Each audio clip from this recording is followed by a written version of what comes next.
young people. And for you today, I would like to start with the good news. While my slides come up, it's always good to start with good news. But the good news is that you belong to a generation with a spectacular future. My presentation will be why you are so lucky to be born in the period you were born, why has never been so in the previous time, and which was somehow what's the future looking for.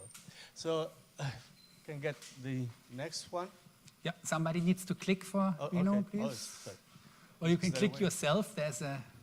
Okay. Super. Okay, so the first thing is why you belong to a lucky generation.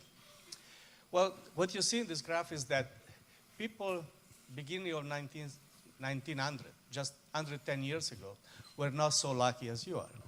They had a life expectancy of 45, 47 years. So anybody that was born in 1900 expected to live 47 years.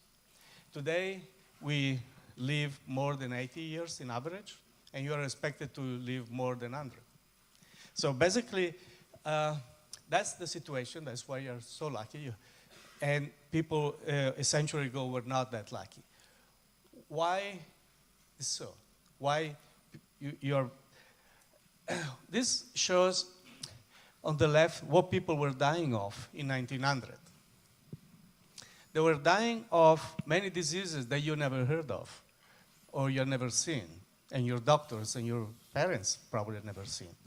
Diphtheria, measles, smallpox, tetanus, measles, mumps, rubella, diseases that you probably never see, and hopefully nobody will see anymore.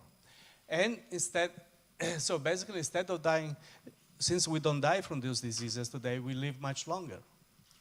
And since we eliminate more and more diseases, we are expected to live longer. Today we die of other things, but only we are very old, like stroke, cancer, diabetes, Alzheimer's, all these kind of things. Now the question is, why the world has changed? Obviously medicine has made a lot of big changes, but the main change has been the conquest of infectious diseases. How did we conquer infectious diseases? Is by two things: vaccination and hygiene. Vaccination is something which people don't study very much, it's not much in the textbooks, but basically saved so far 3 billion cases of diseases, more than 500 million deaths. And even today, vaccination saves 5 lives every 5 minutes. Every minute I talk, 5 people will be saved worldwide because of vaccines. This is from the Library of the Institut Pasteur in 1885, when Louis Pasteur developed the first vaccine. He saved the first boy from a bite of a rabid dog, and that boy was supposed to die, and he vaccinated and started the vaccination.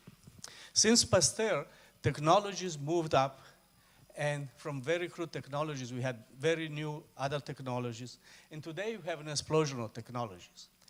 And we can use those technologies to improve the life of the people today and the life of the people of tomorrow. I give you a couple of examples of my experience how vaccines can work. The first one is about meningococcus. Unfortunately, it's still a disease that is rare but is around. And basically, in early 90s, I developed the first vaccine for meningococcus. In the United Kingdom at that time, here are the weeks of the year, were many cases of meningococcus C at that time. And every week there were more and more cases. We developed the vaccine, yellow. We started vaccination here, and the same year the diseases went away. Next year the disease was gone. That was a wonderful experience because since then, just in the United Kingdom, we prevented like 14,000 cases, 1,400 deaths, 3,000 permanent sequelae. Beautiful experience. The disease was there. The next year was not there because we developed a vaccine. recently, we used another technology, which is And genomics. just to make that story clear, you guys developed that vaccine and you get it in the market, no? Yes. Yeah. And this is 1,400 people that would have died. Yes. And those who died would die in a terrible way. And also those who suffer would suffer in a terrible way. And that was just in the UK. That vaccine has been used now worldwide, so those numbers are multiplied. Then there was another disease, still meningococcus, that could not be conquered with the technologies we had at that time. And we had to wait for a new technology. The technology came when we started the end of the 1995, 96, to sequence the genomes of human organisms, of living organisms. So we sequenced the genome of a bacterium, and basically for the first time we started from the information to make, to read the information in the genome of a bacterium and basically develop a new vaccine. We made the discovery in late 97, 98. By year 2000, we published in the best possible journal, scientific journal, which was Science. This person here is Craig Venter, the man that sequenced the human genome. He worked with us to collaborate this. And one reason to show this picture is to show Craig Venter, but also to show my hair. When I made the scientific discovery was 2000. My hair were still a little bit gray.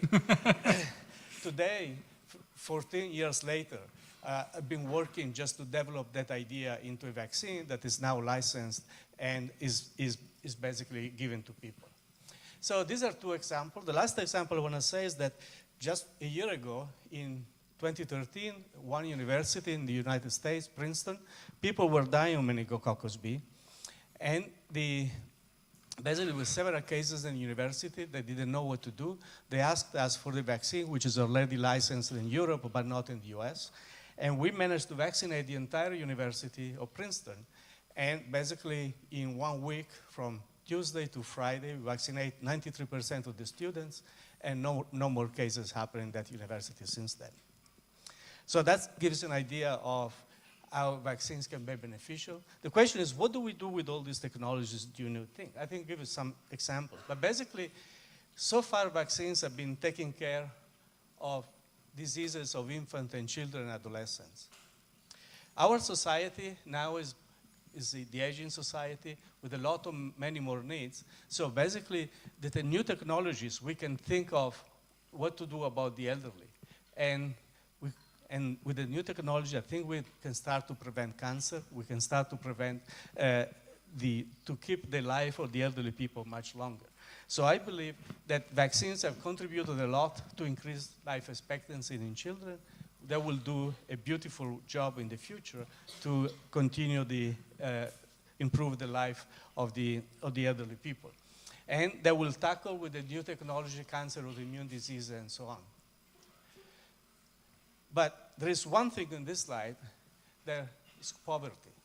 Here you see a lot of diseases for which we already have technologies that still kill a lot of people, but for which we don't have yet a vaccine. In fact, if you go now 2013 and you look at different countries, you will see that in 2013, if you were born in the wrong country, you will have a life expectancy like people in Europe and US in 1900, 45, 47 years. Still, today, if you are born in the wrong country, you can live only 45, 47 years. Why? Same thing, because people in those countries, they die of infectious diseases. Which are the infectious diseases? I think newspapers talk about Ebola today. There are malaria, HIV, tuberculosis, all diseases that we don't see much here, but which basically kill people in those countries. Why don't we have vaccines for those people?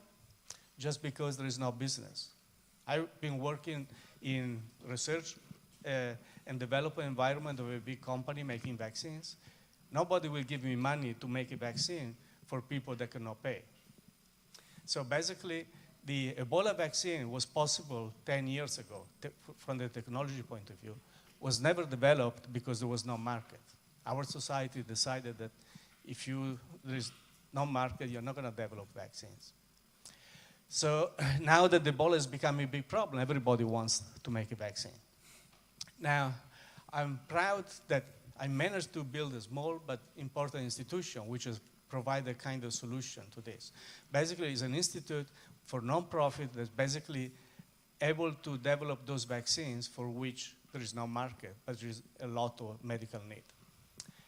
And with that, I would like to conclude my presentation. Thank you for your attention, and hopefully give you an idea of how we can have a better future thanks to vaccination technology, and if our society to do a better job in prioritizing the things, we can really have a brilliant future.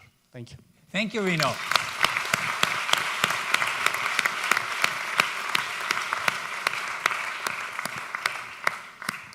Now, obviously, when you hear about that and when you think about it, you will realize